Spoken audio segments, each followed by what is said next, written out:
This is The Healthy Healer, where true voice is your medicine. This is where we help doctors and other healers navigate through the challenging times by learning from the best minds in the healing industry.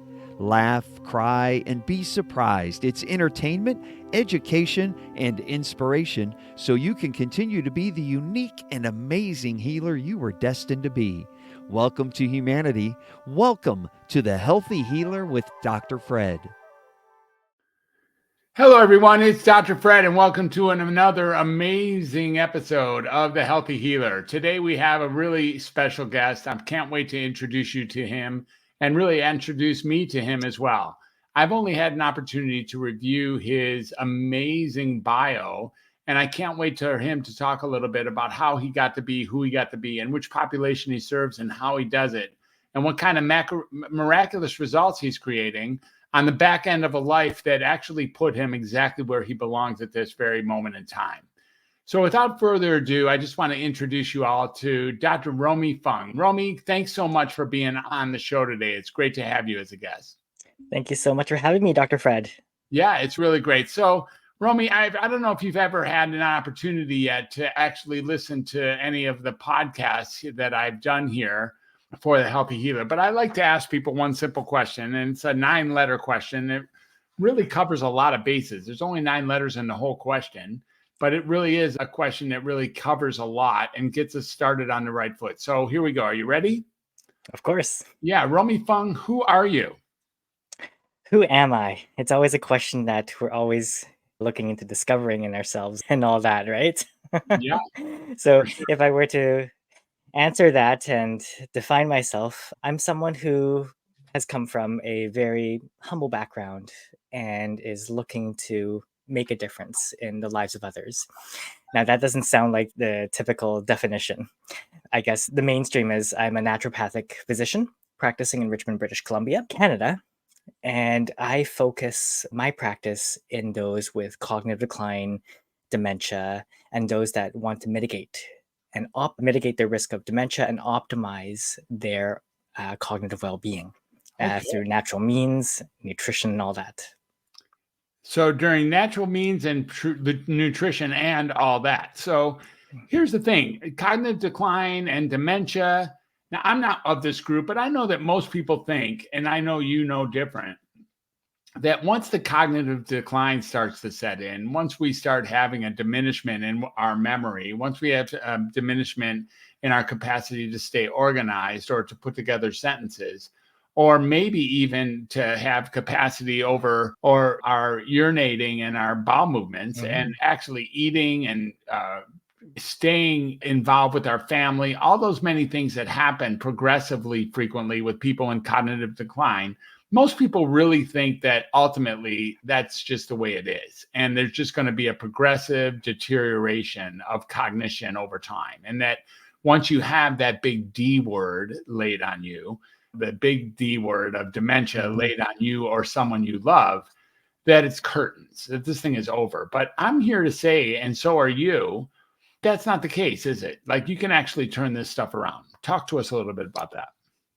So I think the best people to define that, well, of course, the medical definition is that it is a progressive decline of our cognitive well-being, of our brain health. Our brain cells are deteriorating and slowly in a conundrum, in a spiral, that our short-term memory, long-term memory, and even our activities of daily living, our capabilities become diminished, as you defined it. But if you look at those that live in the blue zones, such as Ikaria, Greece, and Okinawa, Japan, now these are people, centenarians, that live beyond 100. In fact, there's a population in Okinawa, Japan, that says that the average age of the older adults is in the 90s, and they still consider that to be very young. But if you look at that kind of population, there is very little to do with cognitive decline. And they live their lives full of wellness. They're mobile, they're engaging and interacting, and still able to commit to a lifestyle that they're able to independently live. And when you look at populations that are more on the developed side, in North America and so forth, that we're starting to see declines as early as in our 40s and 50s. Now, this kind of decline can be multifactorial. And rather than defining it, as you mentioned, the D word, is to look at how does the brain work and how does the body work as a function and as a whole. Right. So how do we understand this? This is and say a little bit more about the blue zone. You said Mhm. you mentioned a place in Greece and then also in Okinawa, and I think there are other areas in the world as well. What defines the Absolutely. blue zone? What defines a blue zone? That's a good question. Pretty much a zone or a population, a community in an area that has pretty much the most number of centenarians that are living amongst that situation. Centenarians being those that live beyond 100, and Mhm. those with their current lifestyles, their diets, interactions, and all that. There's something to be studied and to be learned about, and there's a lot of studies going on regarding the blue zones. So lifestyle, diet, interactions. Are you suggesting that there's certain styles or diets, things we put into our mouth, or people, or how we talk to people or listen to people, how we interact with people, that can actually keep us from declining at the early ages that us Americans and North Americans like yourself are finding even as early as at 40s and 50s, that if we alter the way we do those things, that we can actually take a bite out of this progressive deterioration of cognitive decline? Absolutely. And there is more evidence right now that even as much as half of the cases right now can be prevented in terms of cognitive decline. So half of the cases can be prevented, but this is a different question. If it's already started, can it be turned around? There are a lot of things that can mitigate that progression. And there are, right now, it's small, but if you look into Dr. Dale Bredesen's work, I think he wrote a book called The First 100 Survivors of Alzheimer's. And he's wrote about a number of cases that have improved, or even at least, to the very least, been able to maintain their cognitive well-being. So what is the difference between preventable? How can we know a case is preventable if it's already started and already on the decline? How can we say that the case itself was preventable? We mitigate the progression. So the rate of the progression is going to be the biggest factor, working with patients in, first off, stopping that rate of progression and optimizing what we have now that we know about topics such as neuroplasticity, where whatever we what's the term I'm looking for? Whatever we divulge in, whatever we preserve, there we go. But whatever we preserve, we still make more neural connections with what we have left. And there's been findings to show that one can still learn with what they have left.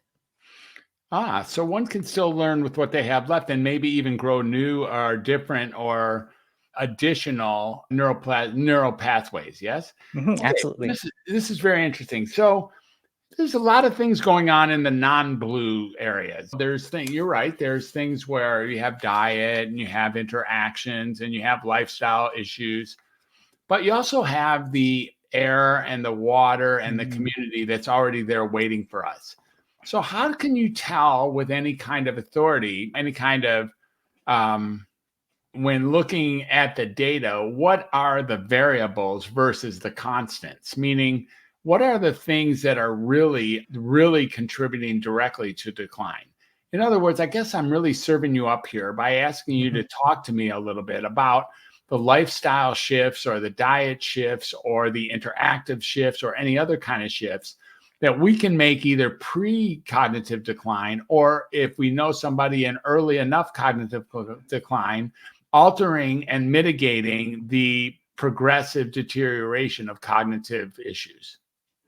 Absolutely. I think the first thing is the fundamentals, the foundations of health, or we call them the pillars of health, is not enforced at our current rate of society where everyone is bustling and not really optimizing even the first few things of sleep, of movement, physical activity, exercise, of having a diet full of antioxidants and blood sugar control and a number of those factors. We can go into each and every single one of them that can each have been shown and is showing even more the progression and the attribution when it comes to contributing to decline. So looking at things like inflammation, for example, we've heard of the standard American diet filled with fast foods and processed foods, and even foods where the imbalance of the omega-3s and the omega-6s, for example. So the anti-inflammatory versus the pro-inflammatory fatty acids, there is an imbalance from our current diets, and that could contribute to that can contribute to producing more inflammation than we should be over the period of time. And there are other things that could be inflammatory too. You've mentioned about the air quality, air pollution, and that could contribute definitely to inflammation, toxins, and so forth that could impede on our body's ability to detox. That's our liver and our lymphatic system right there. And if our livers and lymphatic system aren't working in optimally, then we're not able to clear out a number of things and factors. In fact, there's the glymphatic system, the glial cell lymphatic system in the brain that has been starting to show, first off with animal studies, and now we're starting to get more of the importance of sleep in opening up these lymphatic systems to clear out particulate matter such as toxins, wastes, and potentially even the beta amyloid plaque. I really appreciate what you're saying, of course. And the next thing I want to ask, because I'm the undoctor, I've affectionately taken on that name before. And what I do is I undiagnose, unmedicate, and then undoctrinate people, moving people away from the conventional psychiatric or the conventional medical system when and if it's ever possible. So some people are right on the edge of coming in. Some people are early on and they're in and they're not happy with the results, or the results are equivocal, or the results are negative and they want to get out. And then there's other people who are thinking about coming in, but they're hesitant. And these are the group, this is my target group. I have something to ask you. What is the role that medications, I see that you're a naturopath, so it's not likely that you're writing any kind of any kind of laboratory pharmaceuticals or prescription-based pharmaceuticals anyways. What's the role that some of the pharmaceuticals, including the antipsychotics, the antidepressants, the anti-anxiety agents, the anticonvulsants, what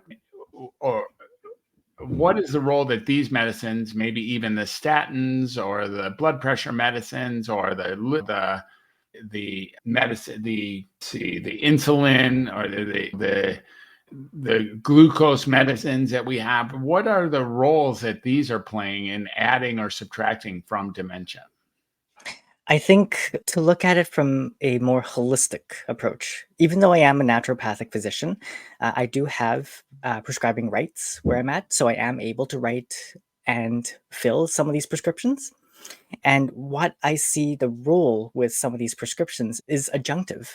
I believe there are roles for medications, but not to be the only primary role for these kind of medications. What I mean is, for example, I have a patient right now who we're working on mitigating risk. This patient has a double ApoE44. Their risk for developing Alzheimer's disease based on this genetic risk factor is about 7 to 8-fold.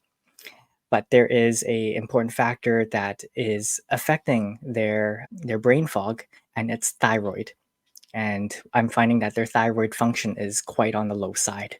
And this is where I would be monitoring and even working on their dosage of the thyroid medication while trying to optimize the thyroid function itself, whether that be we were screening for making sure that it was not an autoimmune case. So testing for their anti-thyroglobulin, anti-thyroid peroxidase, that was negative.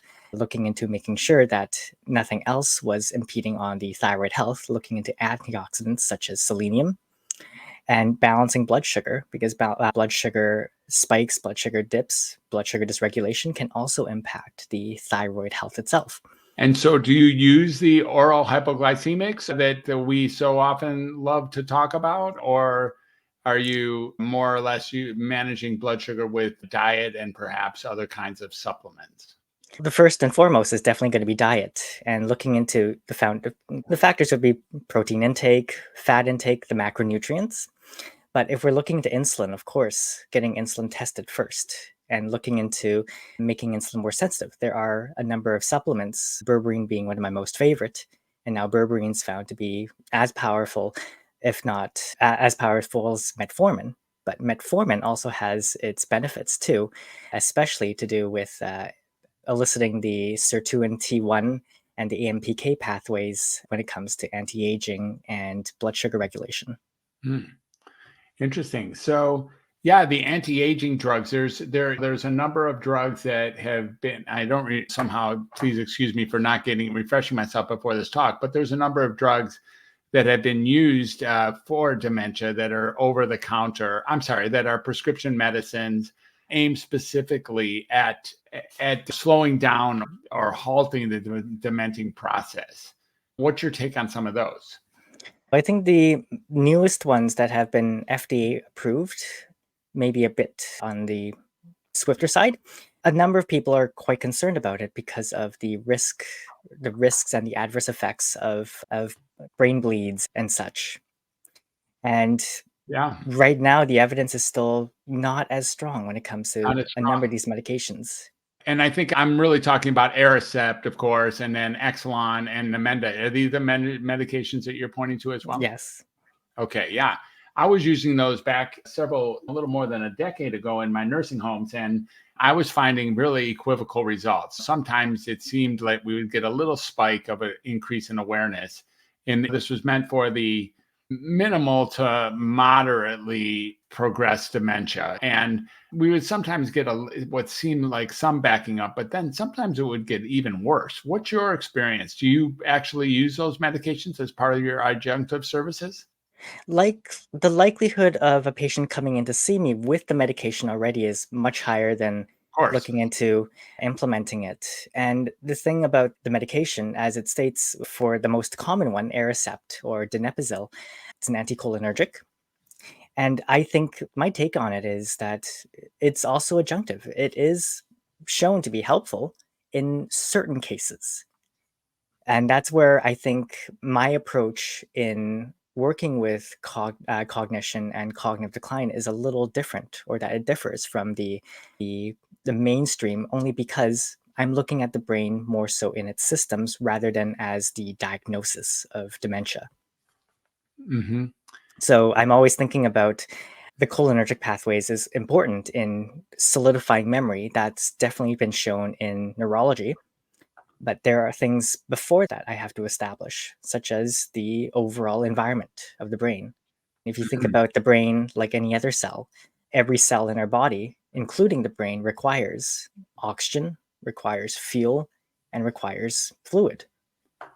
And if that's not established yet, I don't think going straight ahead into taking on whether that be medications or even supplements to start without establishing those foundations of getting blood, oxygen, and fuel to the brain. Yeah, oxygen and fuel. And so there's several things that can get in the way of getting oxygen and fuel in. And in other words, if there's blockages of some sort that prevent oxygen from being absorbed or prevent fuel from being metabolized in the form of any kind of food or liquid, then that will get in the way of people being properly nourished, yes, with air Absolutely. and food. So what do you do with that? You have somebody who's got, let's say, all sorts of medical problems. Because what I find is that a load of medications often does seem to correlate very highly with cognitive decline. When I worked on a geriatric unit as a geriatrician psychiatrist, I took almost everybody off almost all of their medicines and they got way better. Like way better, to the point where these were people who were falling asleep in their soup and screaming all night long and scratching the staff and kicking and not recognizing their family. And by the end of their stay on the geriatric unit, they were actually playing Trivial Pursuit and doing the beach ball over the volleyball net and doing the whole thing there, simply by the major intervention of taking people off of medicine. What is your understanding of that? Have you ever seen anything like that or had an experience with sort of detoxing what can be overwhelming medication regimens? I personally have not. I will be very truthful about that. But with the research that I've looked into, definitely polypharmacy is one of those big contributing factors to decline. And it's really hard to measure that kind of polypharmacy and the interactions that are involved when right now with the conventional side of things, there's a specialist for every system Right. that's in the body. Exactly. Yeah. And then when you see several practitioners, it's really hard to control the number of medications that one practitioner is prescribing without looking at their current history and their current regime of their medications. And Yeah. even right now with pharmacists and getting pharmacists to do medication checks and such, that's definitely helpful for me. I've been sending patients to the pharmacist to get that done. But it's really hard when I'm for no bad reason, we're doing it for all the good reasons, is when we see something, we're trained to act on it. So when we see high blood pressure, we're conventional side, the medicine, healthcare, including my medicine, is trained to act on high blood pressure. And if there's high cholesterol, there's training for that. There's protocols for that. So they're all good measures. It's just really hard to control that. And I understand where you're coming from, Dr. Fred, because I think right now the need to have that attention to step back and look at the whole regiment of the medications and seeing how can a practitioner, a clinician, or a doctor work on the patients and finding out what are the root causes of a number of these factors that could Right. then bring down, mitigate, and reduce the chances of polypharmacy. Exactly. And Yeah. even polypharmacy, sorry, I don't mean to interrupt, but even polypharmacy, I just have to say this right now, is that there's no definition for polypharmacy at this stage. I think there's a meta-analysis or a review paper, a systematic review, that showed that there's at least, I think, 80, 100, maybe even 150 different definitions of polypharmacy. It's not just about the number of medications, but the timing, institution, indications, non-indications, Yeah. etc. Yeah, and if we take these conditions all as separate things, as if statin and cholesterol are different than the hypoglycemics and diabetes, or which are different than the antihypertensive and blood pressure, if we start looking at these as separate different entities that one doctor should take care of one disease, then it's hard to stop any of those medicines. Here comes a statin, here comes a blood pressure medicine, here comes a hypoglycemic, here comes a thyroid medication. And here comes an anti-inflammatory, and here comes an expectorant, or here comes a cough medicine, or here comes so many different medications, and they just add up, and we don't know how they all interact effectively. And a lot of times, some of them might be causing the need for the other one. So there is something there to really pay attention to.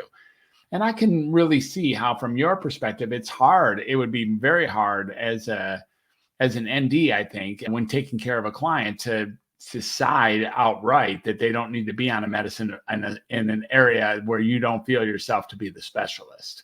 It's like, how do you tell somebody who's a cholesterol specialist that it's time to get that person off of medicine? Yeah, very good. This is where we have to collaborate as well. Yeah, exactly. Having a bunch of different clinicians who don't even know what the left hand is doing. And even if they did, they don't really know how they are affecting each other, is a challenge inside of the conventional medical world, for sure. Yeah. So, Romi, how did you get to be you? How did it happen? What's your life up till now led you to be? How has your life up until now led you to be who you are now as a naturopath, so interested in cognitive decline and the dementing illnesses? But this goes back to childhood. I've always wanted to be a doctor, as cliche as it sounds. Yeah. But I think going through school, going through elementary, middle, and high school, I went through a number of health challenges. But the biggest two, number one being my mental health.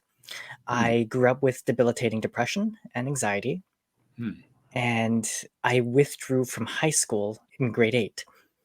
And I just couldn't take and handle working with my peers. I couldn't tell if it was because of the anxiety of interacting with my peers. I didn't know if it was a sense of belonging or unbelonging, or if there was a surmounting pressure of performing.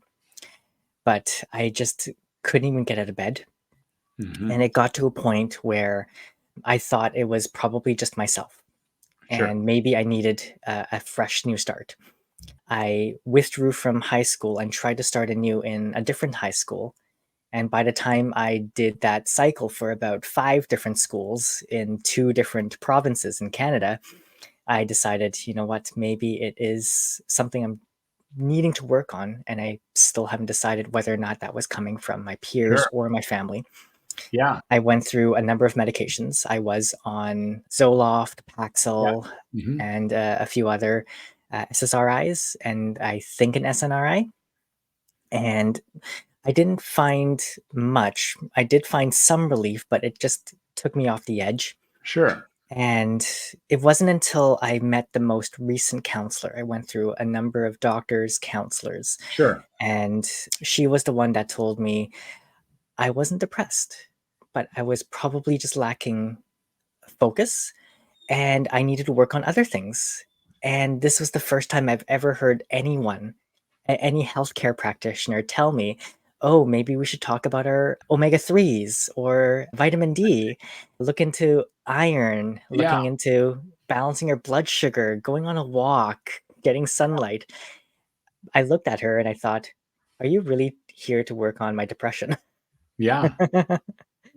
So the more I focused on that step by step, I stepped out of like the shell. I felt something was coming out, Yeah. and eventually I stopped taking those medications and Sure. felt like I was someone that could thrive. Exactly. Great. And so I got back on my feet and started high school officially on my transcript at the age of 18. I see. And I thought maybe I should go into mental health. And I did look into psychiatry at first. But the second health concern I grew up with was a very sensitive gag reflex. And I remember my parents telling me that when I was an infant, I couldn't stomach breast milk and I had to be put on soy milk. Sure. Understood. And growing up, it was hard for me to put anything in my mouth, let alone a Yeah. toothbrush. And so what happened to turn that around? I got exposed to acupuncture Nice. as recommended by my father. And Mhm. after 2 sessions, I was able to eat a pork chop fully, and it was like the most gratifying experience ever. Wonderful. So I thought something's up and I should maybe go into traditional Chinese medicine. And of course, I had people telling me, you're going to be one of those old geezers, you know, in those traditional Chinese herb dispensaries with those long beards and bushy eyebrows. But I did a Google search on acupuncture, nutrition, and counseling. And the first thing that came up was naturopathic medicine. Beautiful. Didn't know what it was, didn't know what it would do.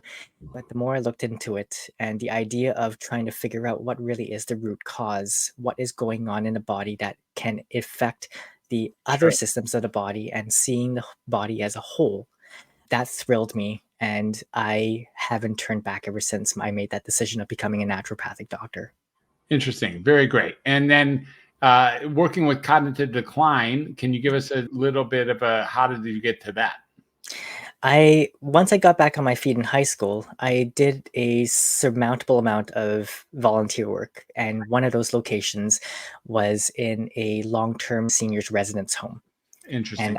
I volunteered in the rehab department. I helped with the walking programs and the social programs, and I found there were a lot of seniors that were on the decline side. But Yeah. I found that they found so much relief and improvement once they got to interact with each other, got to Exactly. play some games, and even got to move a bit because most of these seniors were confined in wheelchairs. Exactly. Beautiful. So you were able to really transfer the skill set into this group that you had this special interest in at that point. Absolutely. Beautiful. How can people find you? It sounds like you have a practice up there in BC. That now is that something that you need to be a Canadian in order to work with you, or can you do work across the borders into other countries? So you do not need to be a Canadian, but you do have to be within the borders of British Columbia, as Okay. my license applies just for British Columbia. So I Okay. do see patients locally in the Vancouver area, the greater Vancouver area, but I do have patients all along BC, and I have patients that come from the neighboring countries and provinces into British Columbia to to work with me and their cognitive health. Fantastic. Romi, thank you so much for being here. If you had one thing that you wanted to tell people who have family members who are declining cognitively, or maybe they're feeling like they are, do you have a special hint or one last thing you would want, a word of wisdom that you think should be imparted? I think the earlier, the better. Don't be afraid to seek help when it comes to seeing these early signs and symptoms of cognitive decline.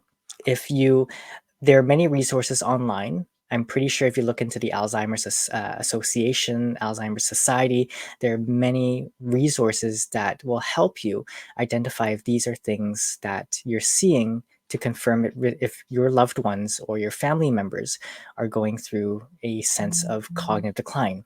Because if the earlier, the better the prognosis. And there are many things that can really mitigate this progression of decline. And as simple as physical exercise, there's this one study in 2018 that showed that even doing the 8,000 to 10,000 steps a day has shown much increased hippocampal volume, which is encoding our short-term memory. Even things with the diet, lifestyle, I think all that together can really help support your loved ones in the early stages, and perhaps even have them stay in the early stages. Beautiful. Romi, thank you so much for being an esteemed guest at the Healthy Healer. It's been a pleasure interviewing you. And thank you for letting me converse and learn a little bit about you and what you do. You're a great addition to the Healthy Healer world, and I really honor you. Thank you for being here. Thank you so much, Dr. Fred. My pleasure. And guests, listeners, thank you so much for listening. I really appreciate having you here. And I hope you appreciate this conversation as much as I appreciated having it. And of course, we will catch you on the flip side. Bye for now, everyone.